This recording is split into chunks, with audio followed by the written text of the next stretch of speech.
What's going on, Fox Pack? It's Sly Fox here, back with you once again with another video here on the Sly Fox Oddities channel. This one is going to be a little bit different. As you guys may remember, several months ago, I released the reaction video of Bones reacting to Shed 17. And I think I said something at the very end where at some point we're going to have to watch Project G1.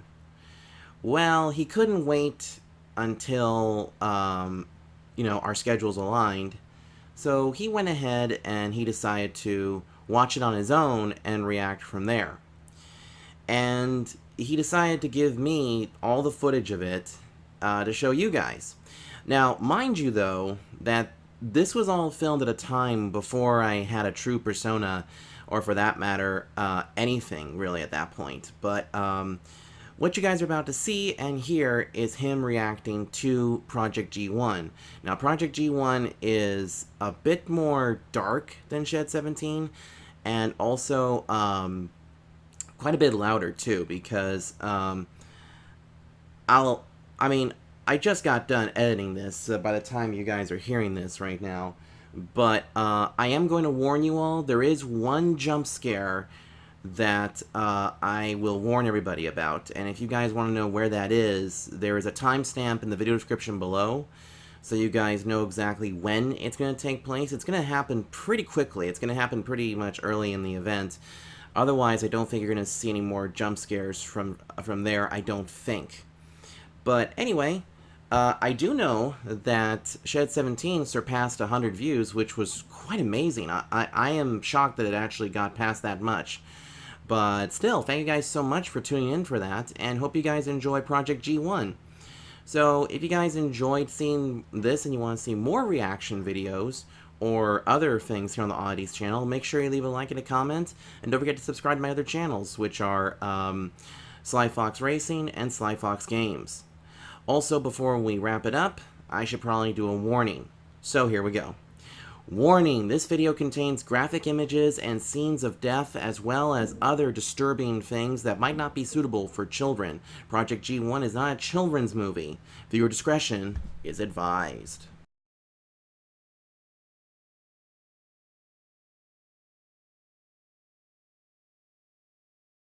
Well, oh my god, can you not, cat? Can you not? Sorry, I have like cats coming in left and right. So anyways, we're going to be reacting to a video called Thomas the Tank Engine Project G1. Now, this is a sequel to a video called Shed 17. And, yeah, apparently a friend of mine showed me a video called, showed me Shed 17, and not gonna lie to you, it was pretty screwed up. So yeah, and he told me that, he told me to check out the sequel.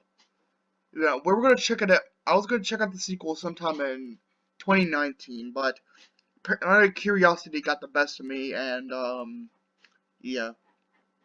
So this is a horror parody, and unfortunately, yeah, if you dislike horror or if you don't want your childhood ruined, I suggest you leave now. So yeah.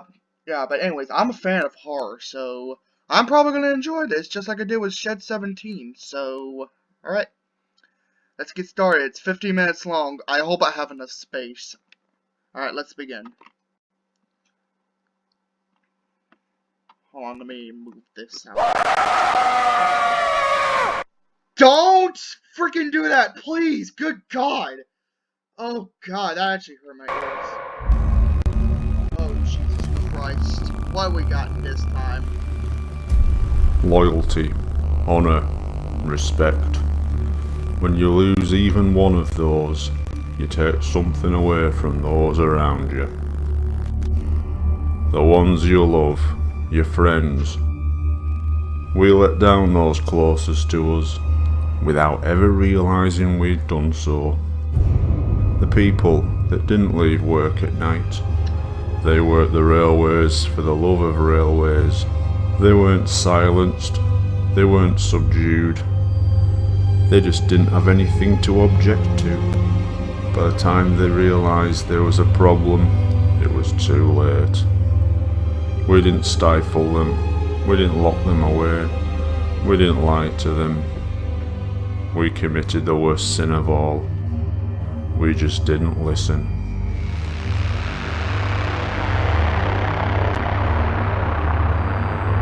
Okay, so spoiler alert for those that haven't seen Shed 17. So yeah. I'm gonna leave a link to both Shed 17 and Project G1 in the description if you want to check those out. So, yeah. So yeah, for those who don't know what happened, basically in Shed 17, like, Thomas decided to go into this shed, and it was pretty screwed up. Like, he saw something that he was originally going to be a clone of. And trust me, it is screwed up. So, anyways, you guys should check out, Shed 17. It is pretty screwed up. Yeah, and a friend, oh yeah, and also, if you want to see my reaction to Shed 17, my friend recorded my reaction to the thing. So, once his channel is up and running, I'll leave a link to that video. 'Cause, good God. I thought it was pretty screwed up. Alright, let's go. Wait, is the thing turned on? Yeah, it's turned on. Okay, let's go. Oh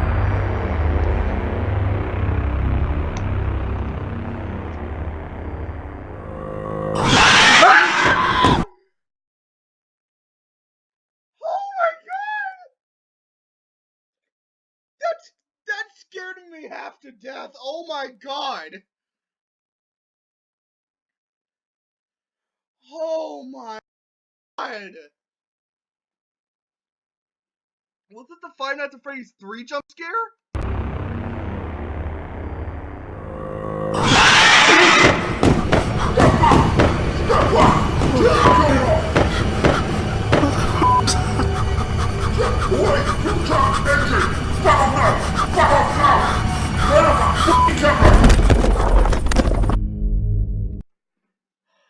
Jesus Christ. I think that was the Five Nights at Freddy's. I love you. God dang it. I think that was the Five Nights at Freddy's 3 jump scare. Jesus Christ.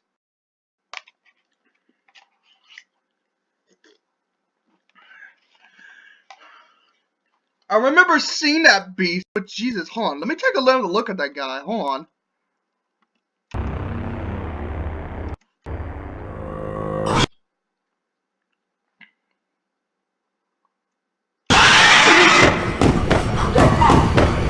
Yep.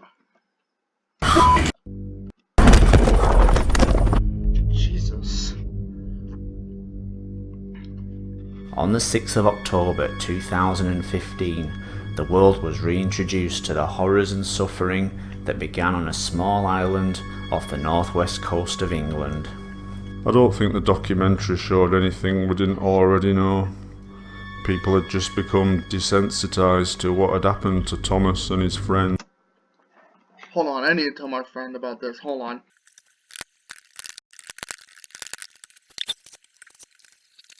Holy crap, man. The reaction, or rather, overreaction, began straight away.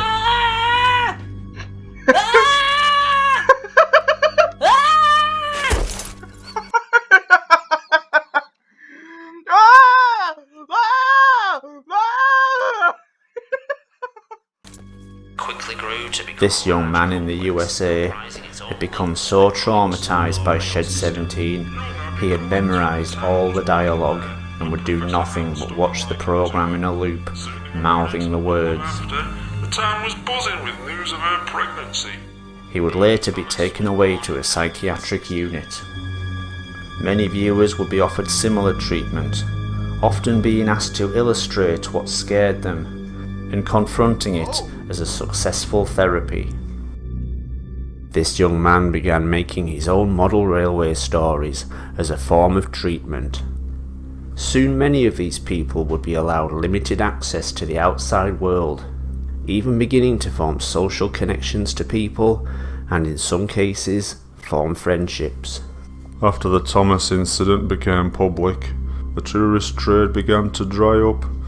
People stopped coming to Sodor for biofusion operations, and so there were massive layoffs on the railway itself. Numerous attempts were made to salvage the tourist trade on Sodor. Finally, in a last-ditch attempt, the railway was promoted with an ill-judged celebrity endorsement. Of the train. But it wouldn't just be young people suffering. Many would suffer trauma in their own way, both human and biofused.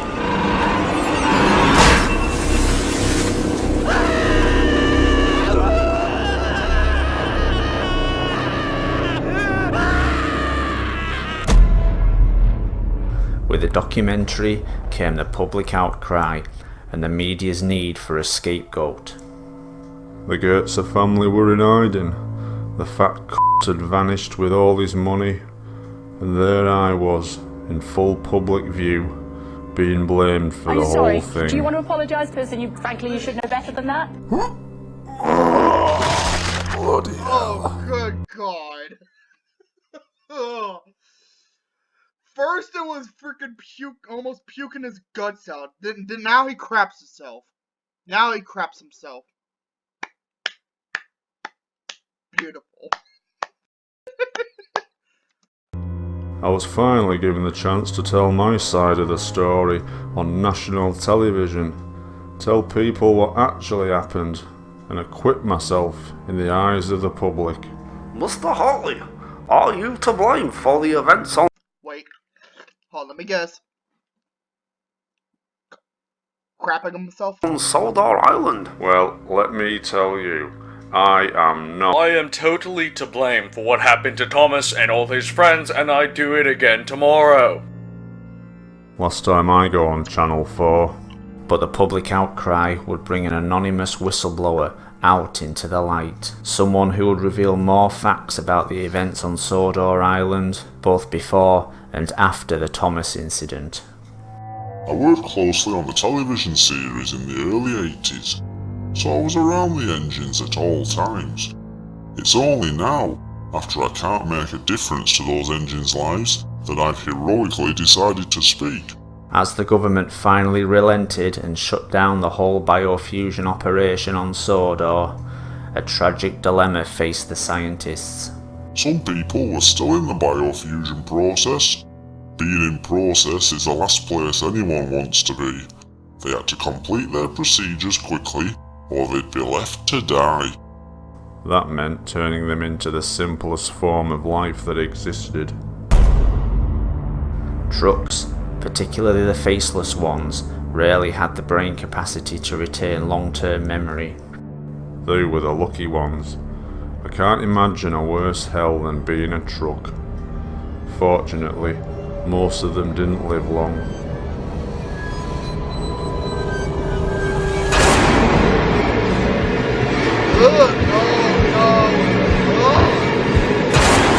The biological organs' exposure to the open world meant an increased risk of infection and slow, painful death.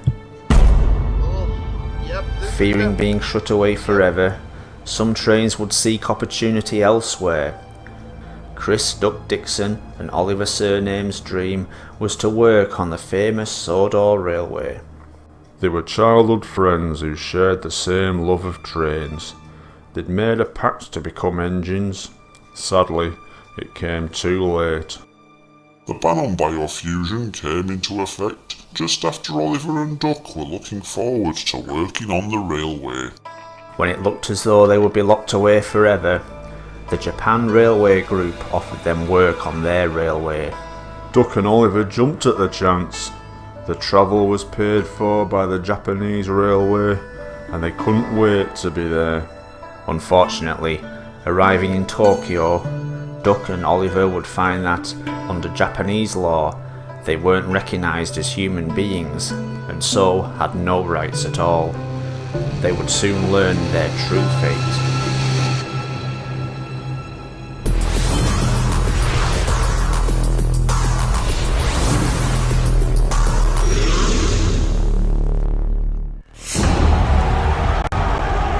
They, along with other engines unfortunate enough to fall into this trap, were to take part in a sick pay-per-view event.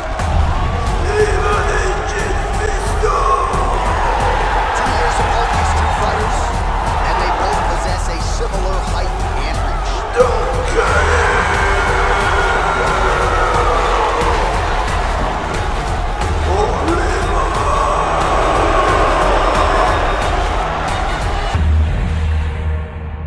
Oh no, I'm not gonna like where this is going.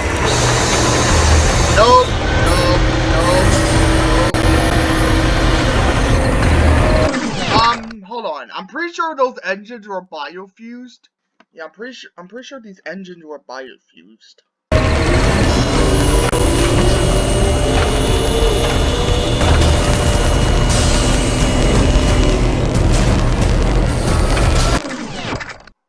I don't know. Okay. Did Japan, like, make their own version of biofused engines? Or did they just do the opposite? Like, you know, an accident happens, they take the face, paste it on a train, there we go.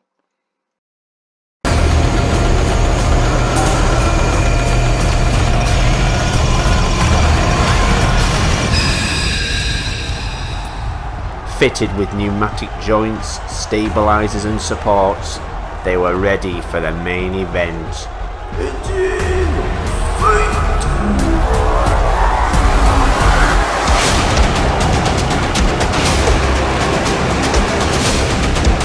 Right, left, uppercut. Nice shot. Both men landing in that exchange. Let's make some money! Come on! Oh dear.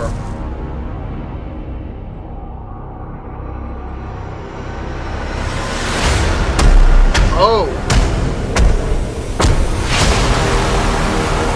Oh, off the rail!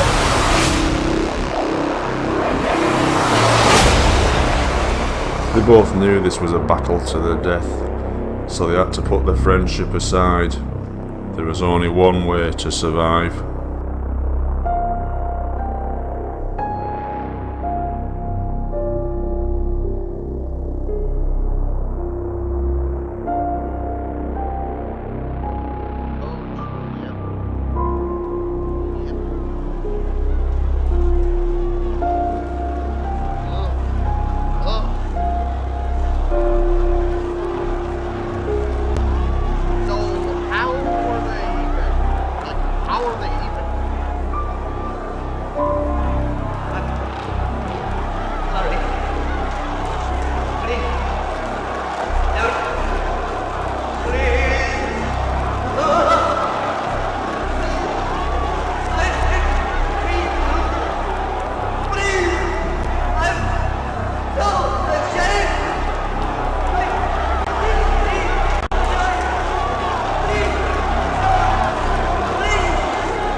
Other engines would welcome opportunities offered by the British government. The British government had banned the use of biofusion publicly, but couldn't ignore the military opportunities. Selling war to the world was too profitable. Hitlogistics was the military contractor secretly tasked with continuing the work Sodor research had begun. The first task was finding as many engines as possible. Biofused material had become rare, and Hitlogistics immediately recruited people to hunt down as many decommissioned engines as possible. One was an old colleague we all called friend. Even when he was being interviewed for the Shed 17 documentary, he was neck deep in secret government research. His biggest dream was much more sinister. Project G1 was Professor Owen Ruth's dream, the breaking down of biofused matter to their very cells, and then deprogramming them. Engine remains being reused to form anything they wanted. Ein die Projekt. These cells have their DNA instructions removed. Biofused stem cells. which can then adapt and assume any form necessary. It is for this purpose we have begun making extensive research into twins.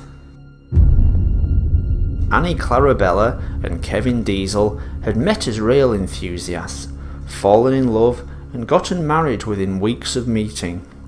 The next step in their eyes was to become biofused. It was the most romantic No, okay, yep, that is not, no. thing in their eyes. He would become an engine, she a coach, and they would ride the rails together. Kevin became his namesake, a sleek black diesel engine. It was Annie's operation where things didn't go to plan. As Annie's cells were being reprogrammed, they split in the early stages of the operation, and 2 coaches were created, although these twins were far from identical.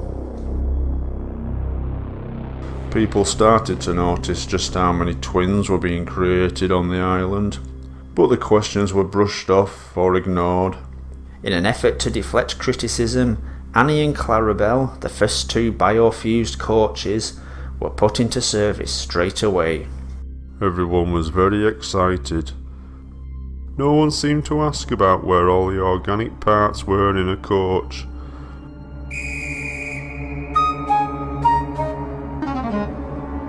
Or about those luxurious, expensive pink leather furnishings.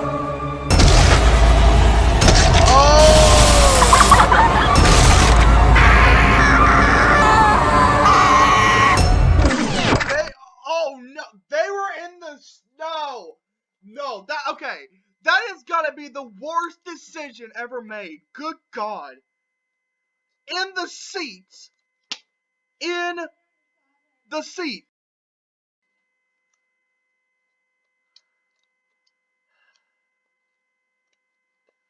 That is the worst decision, man. I don't even want to tell you what they found in the toilets. Ugh. Following this disaster, Annie and Clarabelle would be kept out of the public gaze. One would stay with her husband, the other sent away to hit logistics. Diesel was forced to make a heartbreaking choice: which of these ladies to spend the rest of his life with. It must have taken him all of 2 seconds. For Annie, a lifetime with her husband, hidden away from the public gaze. For Clarabelle, the safety and care of hit logistics.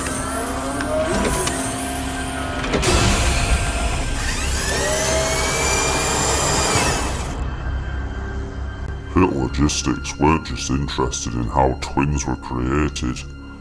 It was the abilities they had because of it. The telepathic links between twin engines was found to be incredibly powerful. The psychic links found in natural twins is profoundly more powerful in biofused vehicles. Of course, essentially, these are the same person. Hit Logistics would use what they had learned to work on duplication. A volunteer soldier could be biofused exponentially, creating copies of those cells. Think of it! A willing human participant, not just controlling a weapon, but becoming the weapon. Able to react to danger and orders in a fraction of the time.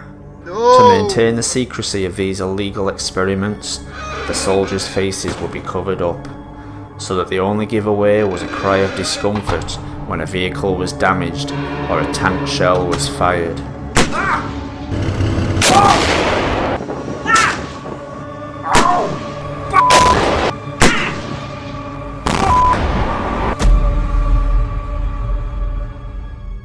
But Professor Ruth wanted to take these experiments further, to duplicate his deprogrammed cells to assimilate any biofused matter it made contact with, to assume any form of any size.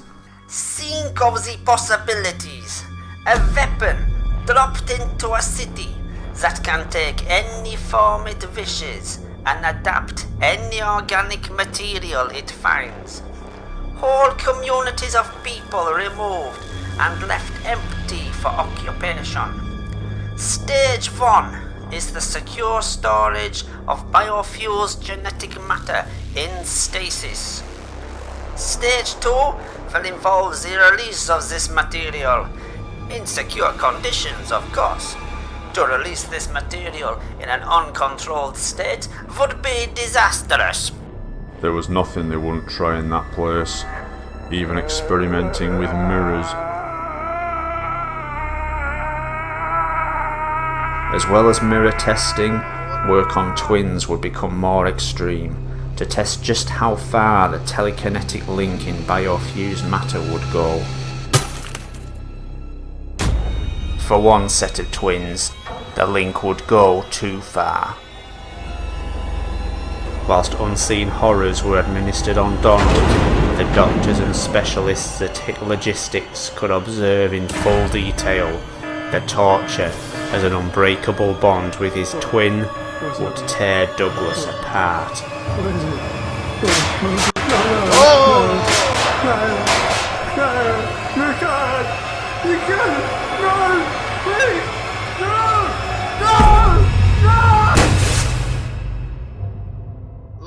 HIT Logistics That was absolutely disgusting. Like, ugh. Like, I mean, it's pretty much unrealistic, but good lord. Ugh.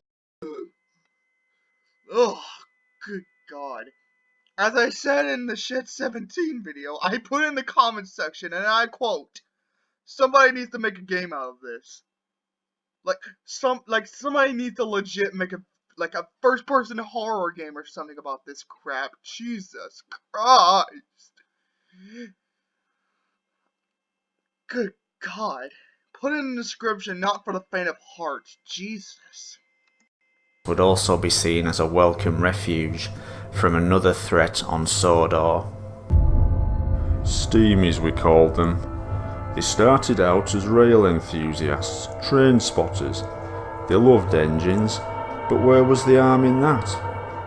But when living engines were introduced on Sodor, they couldn't get here fast enough. Most were seen as enthusiastic volunteers on the railway, some getting permanent jobs. Now the Steamies' obsession with engines had a new, darker place to vent their frustrations. James was a favourite engine. Sometimes every night for weeks they'd gather at the turntable and play Spin the Engine.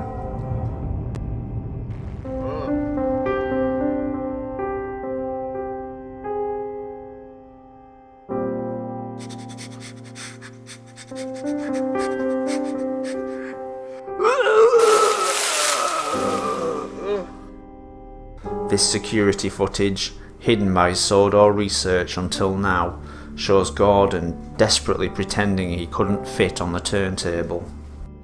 But James was always the favourite, even to the television writers. James's driver and fireman were feeling him all over. But I had nothing to do with any of that business. Not after the first time. With the closure of the railways, the engines were hidden away, and the Steamies would go underground and bide their time. And it would be 30 years and a new documentary before anyone cared. Before anyone asked, why did this happen? Where were the engines? And what can we do about any of it? With protests aimed at the government and HIT Logistics, the destruction of the evidence was speeded up.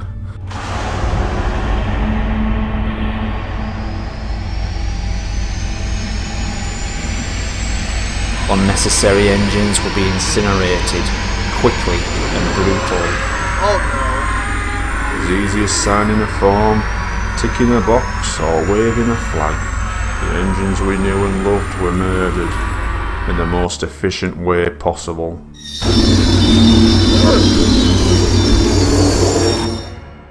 But it would be the most insignificant death of all that would have the most devastating effect. Not any transport at HIT Logistics, but the one nobody witnessed, except for one. Oh, these two are still alive? They'd spent 30 years together, just looking into each other's eyes, forgotten by us all, and as happy as any of us could ever hope to be.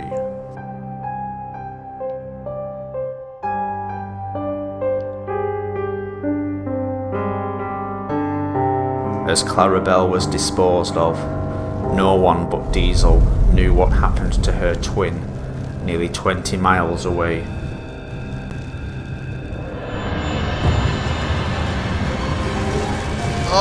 Anyway, what's wrong? What's the matter? What's happening? Ellie, please. Stay with me. I can't go. I can't go. Stay with me. Stay with me. No. No. No. No.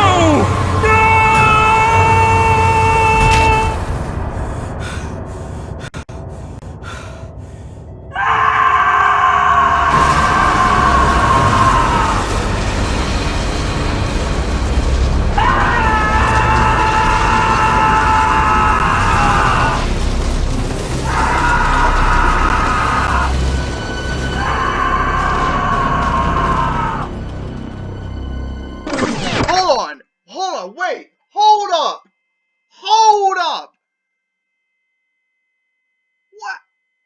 What happened? Were those...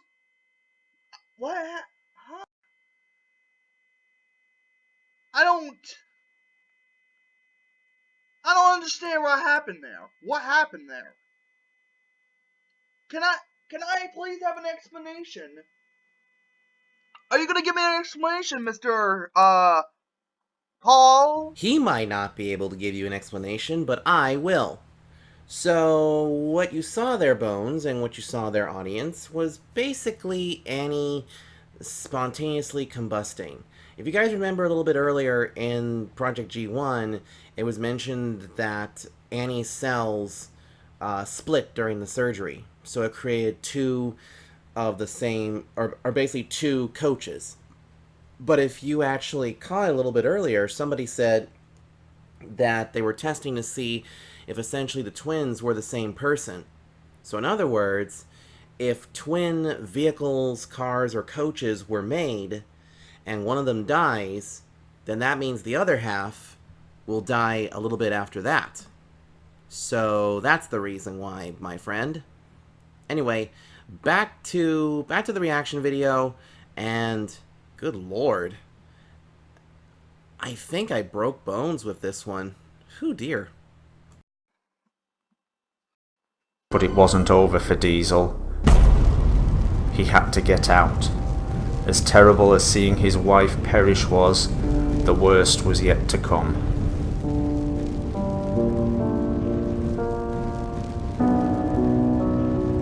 No. No. No. No. No. No. Hold on. Give me an explanation. Somebody, please. I need answers. Like, hold on. I need to rewind for a minute. Jesus Christ. I hate to see this one more time, because good lord. I don't know. No. Ugh. Disgusting. Hold on. Alright. So, they were staring into each other's As eyes. Clarabelle was disposed of, no one. This was the twin. Okay, so this was the twin. The twin got burned up. And afterwards, and then afterwards, what was going on here? Were they both, similar cells? Were they both, this, what is it? Is it,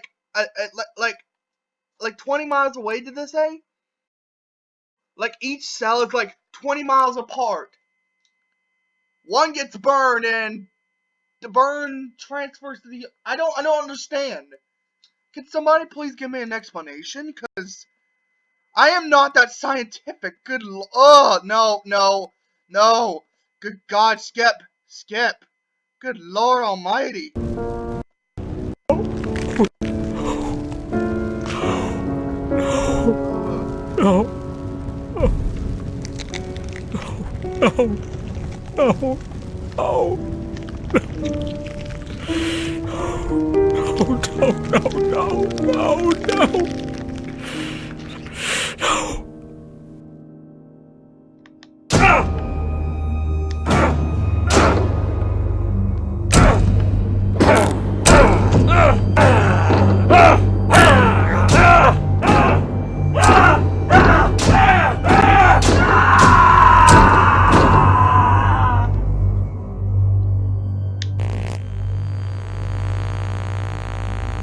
This is all your fault.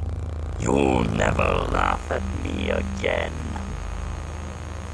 The rights of biofused engines will be ignored no more.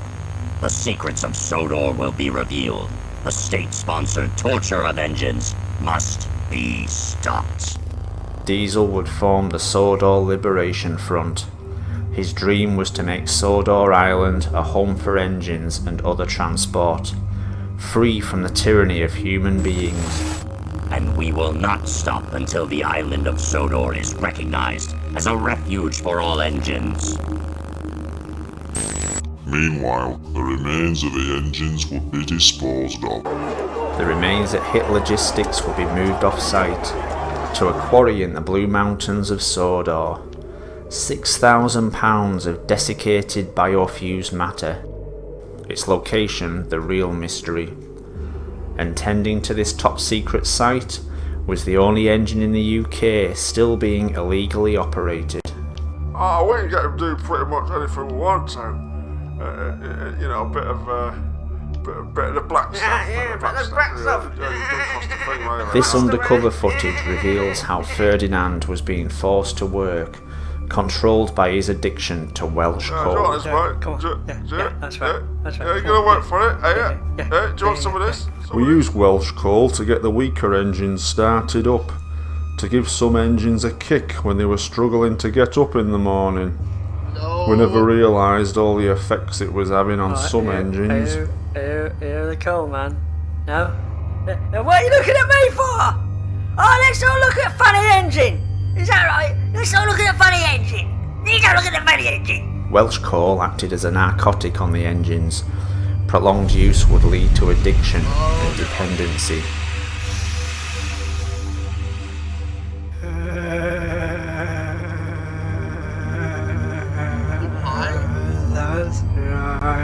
Oh no, I see that. No, As Welsh coal addiction became a bigger and bigger problem, dependency increased on the set of the television series. No, you'll never win first prize, Percy moaned. Don't worry, Percy. Thomas puffed. All I need is a good washdown. One morning, Gordon... Hold on now. Did they? Hold on. Wait a minute. Did they really make an episode about not doing drugs or something? Because I don't see how... Okay, I'm not a Thomas fan, okay? I mean, I did not watch Thomas the Tank. I did not grow up with Thomas, okay? I did not really grow up with Thomas. I didn't really, so... How am I supposed to know? Gordon was in the yard taking on a large supply of coal. That's the third load of coal you've had today, Gordon. Some might say you're being rather greedy. Increasingly, engines would cause what appeared to be accidents, but in fact were attempts to get exposed to Welsh coal. But prolonged use would result in permanent brain damage. Dealers on the set, violence among the actors. We knew there were a problem when Gordon started talking to the voice in his head, telling him to do things, bad things. Yes, said Gordon, I will. Hit Logistics would later take Welsh coal research to its natural conclusion. Okay, wait a minute. Hold on. Okay. They rebooted the series, didn't they? Because this isn't I never seen this type of animation. High-speed steam engines would be pushed to their limit on high doses of the coal. As pressure from the media increased, and fearing more bad press, Project G1 was put on hold, its future uncertain. Stage 1 stored away in what Professor Ruth called a controlled environment. He dug his own grave appearing in that documentary, as well as working at Hit Logistics. But he didn't see anything wrong in that. And so, just like everyone else, he blamed me for everything, even Smudger. Smudger's story had been a children's favourite around the world. Smudger worked on the Mid-Sodor Railway. The mine the engines worked on didn't make much, but it was enough to keep them going. Smudger was moved there because of his faults.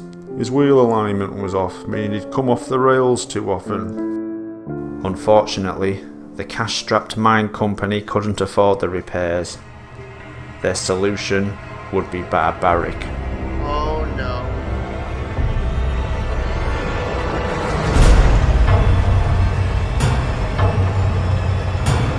They dismembered him, taking away his wheels and opening him up. The butchers turned him into a steam generator. Shut off from all sensation, Smudger powered the mine for many years. Alone with his thoughts, he would slowly lose his mind. When business dried up, do you think they come back for Smudger? Did they, hell? He were left there for years. Everyone had forgotten him. In a way, it would have been better for Smudger if he'd been forgotten forever. Sadly, for Smudger, salvation would arrive, but in the form of Hit Logistics.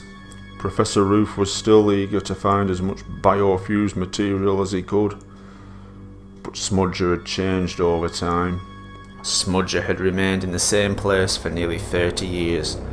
His organic parts were no longer just part of a steam engine, they had become shed.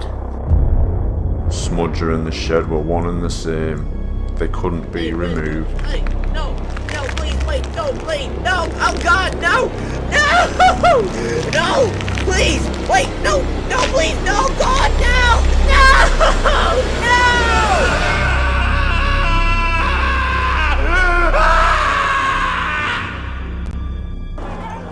This would be the Oh, good Lord Almighty, man, Jesus Christ. Yeah, okay. He was right. My friend was right, man.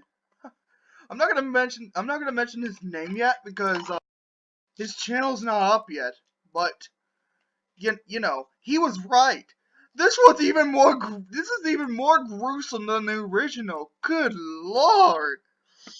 Oh. final act of Hit Logistics, closing down all their research and destroying evidence. Soon, there would be nothing left to even prove their existence. That was what they hoped. They didn't count on one final desperate act.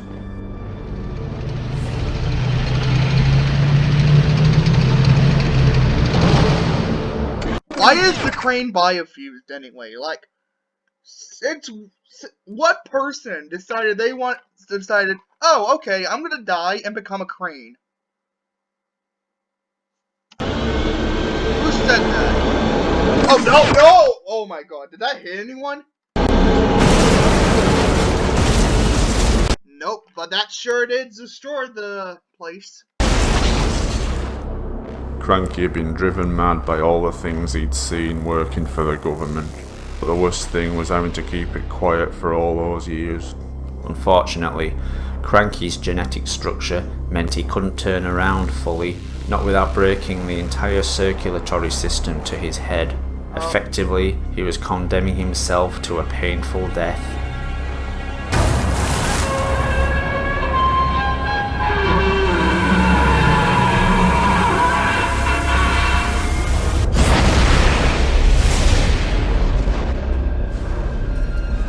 I believe Cranky knew the consequences, and he knew it had to be done. But his wouldn't be the only sacrifice that day.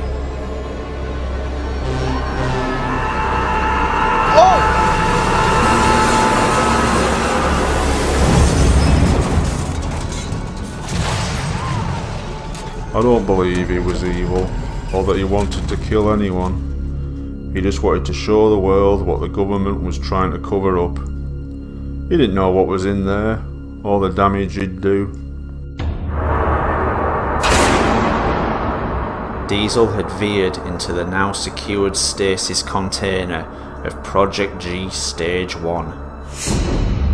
Opening it up and allowing the deprogrammed biofused matter to assimilate any matter it wished, and to take on any form it wished.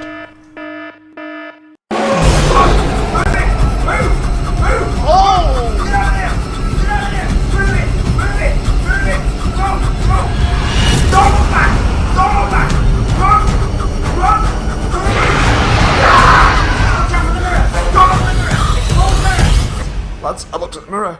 I looked at the mirror, lads. Lads. Any biofused engines in there didn't stand a chance. They were dragged into the canister.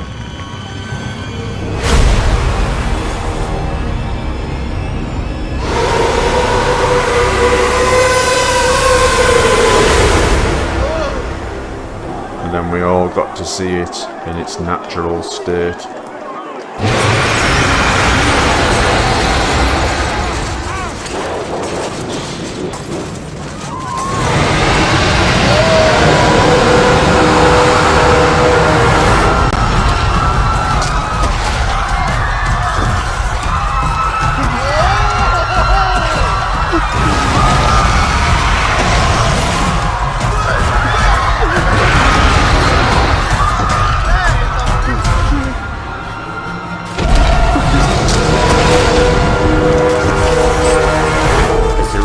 Of the situation sunk in, government forces were deployed. This would be the only line of defence.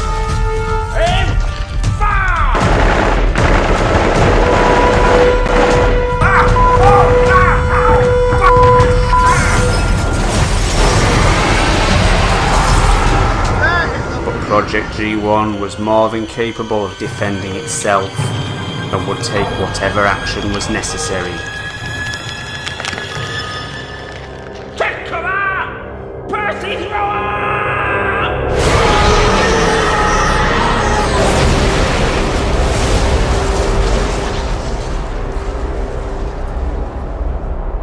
Gordon's alive! It could now not be stopped. As it forged ahead, it became clear where its goal was. More biofused cells, more life, more engines. It had to assimilate cells to grow, to live, to spread. Blue Mountain Quarry. The site of thousands of tons of dead, desiccated biofused matter, hidden from the outside world. A rich source of matter which would make Project G1 indestructible.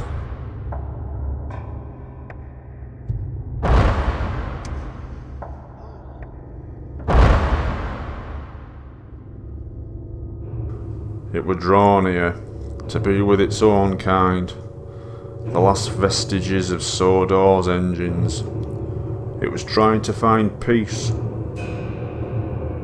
Realising Project G1's destination and intent, the military provided it with what it was looking for.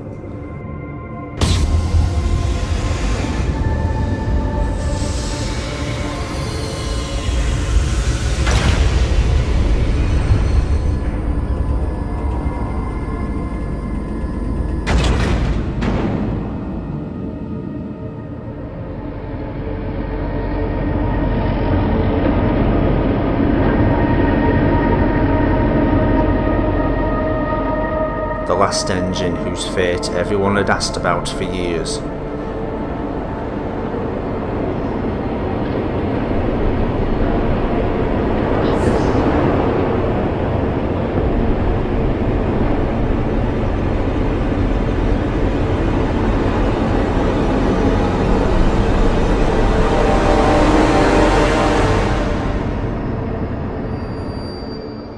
28 operations to try and reconstruct him as a human being, he had remained behind closed doors, unwilling until now to show the world the monster he had become.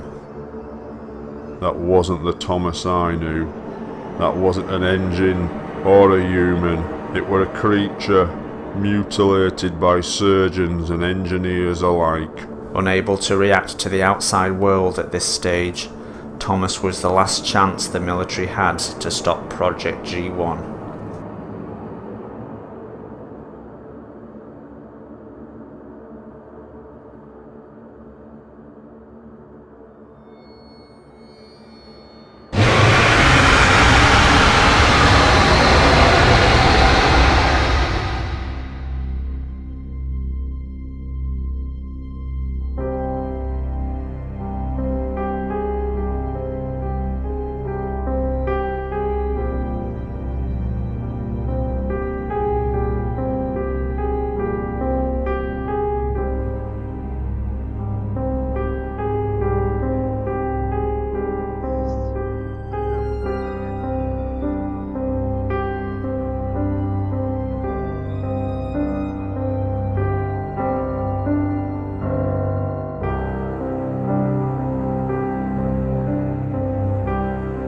Finally, the nightmare were over. Thomas had found the remains of his friends. His friends had found him. Sodor Island's favourite sons would finally be at peace.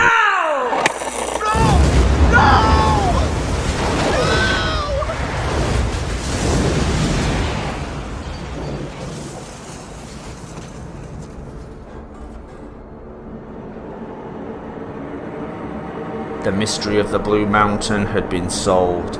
6,000 tons of desiccated, dehumanized biofused matter, hidden in full view.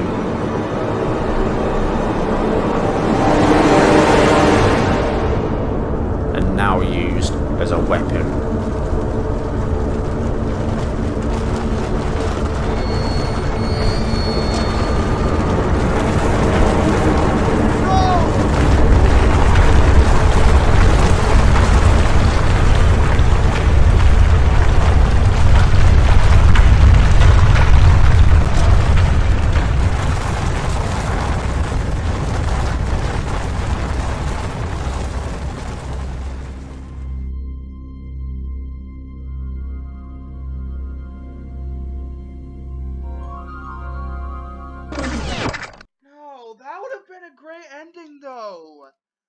No, that would have been an end to the nightmare, though.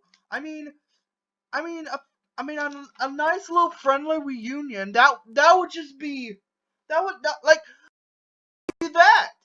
It would be over. But no, they just had to go and screw everything up. Lovely. Oh my god.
This was the military's plan all along.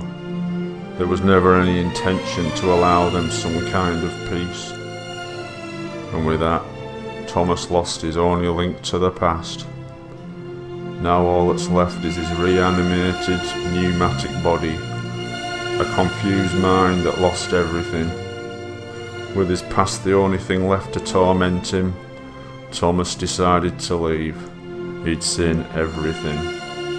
The last people he trusted had abandoned him, but I was still here to tell his story. After all the betrayal, disloyalty and torment, I could still say I were his only friend, the only person who hadn't abandoned him. I could hold my head up high and say I was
By 2040, all diplomatic ties between Solarland and the United Kingdom were cut off.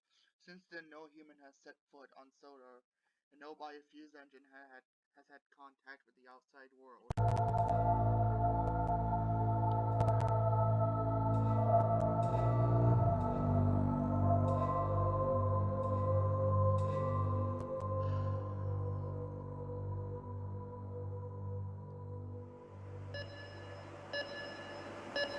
Keith?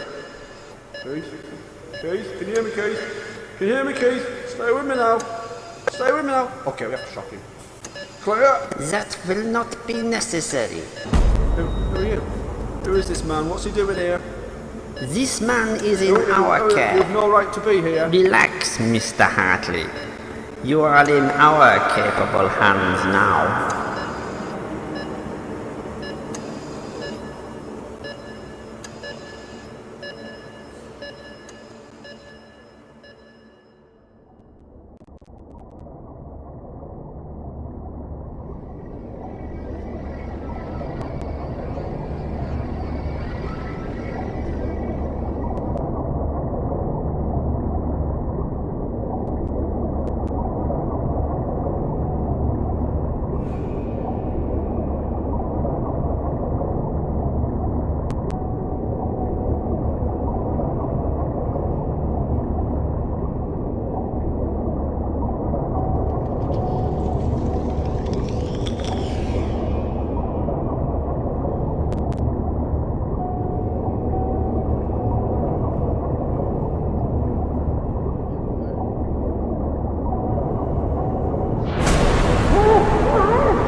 Well, Mr. Hartley, you've been quite the thorn in our side, the wrench in our works, the leaves on our rails. Never one to shy away from the media, were you, Mr. Hartley? Always another revelation about your faithful employer. Never a care for the trouble you caused, the innovations you've hampered, initiatives you've stalled, the jobs you've lost, the challenges to this island's human supremacy. Well, we've got a very special place for you here, Somewhere you can't open your big mouth or interfere anymore. And don't worry, Mr. Hartley. You're among friends here. This is where everyone ends up once they've become troublesome.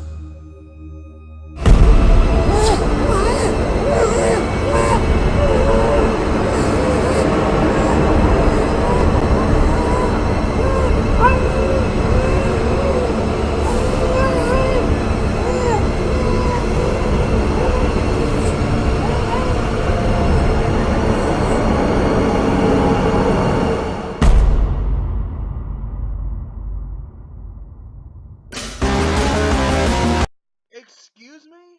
Wait a minute. Hold on. So let me get this straight. He has been turned into... Like, he has turned into...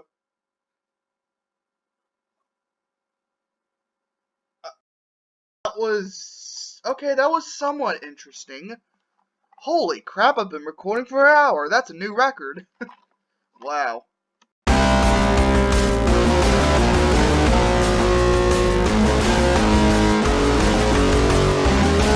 Next week, Colonel Babar, his bloodthirsty rise to power, the genocide of the Rhinoceros Kingdom, and his ultimate demise at the hands of his own people.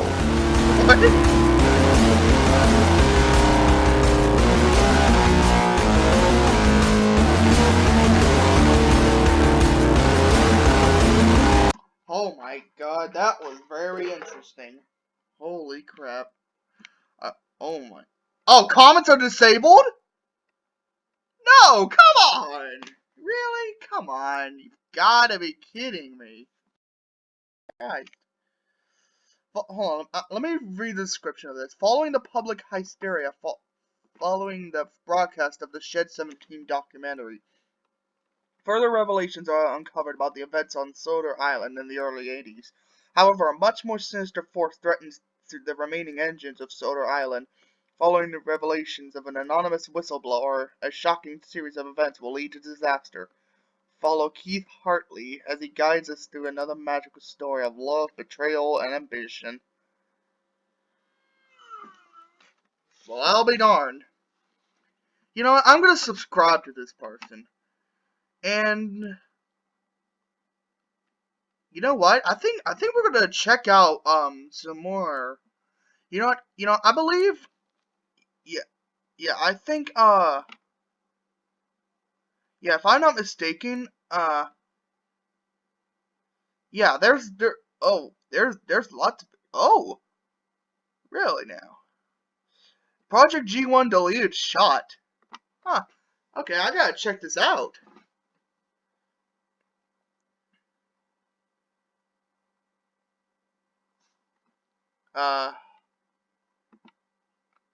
Let's check it out.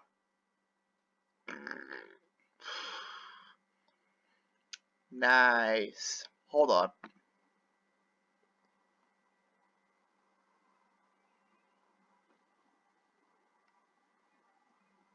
There we go. Alright, let's check this out. The deleted shot.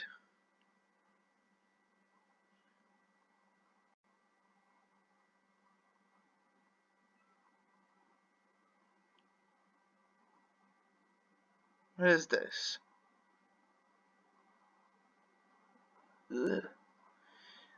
Ugh. So this is... Oh, okay.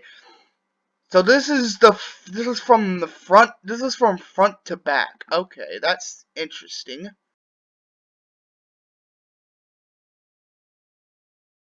So, how are we doing? Oh, jeez. Oops. Didn't mean to scare you. But anyway, that's it for this video. Man, Bones kind of recovered from there. So that was good, but oh boy, I think I broke him with this video. Mind you, this was recorded back in December of 2018. That's why he said I didn't have my channel up yet. But now I do. So, hope you guys enjoyed this, and I'll leave some eye bleach down in the video description below for you guys. And I'll see you next time here on the Sly Fox Oddities channel. Tra-la!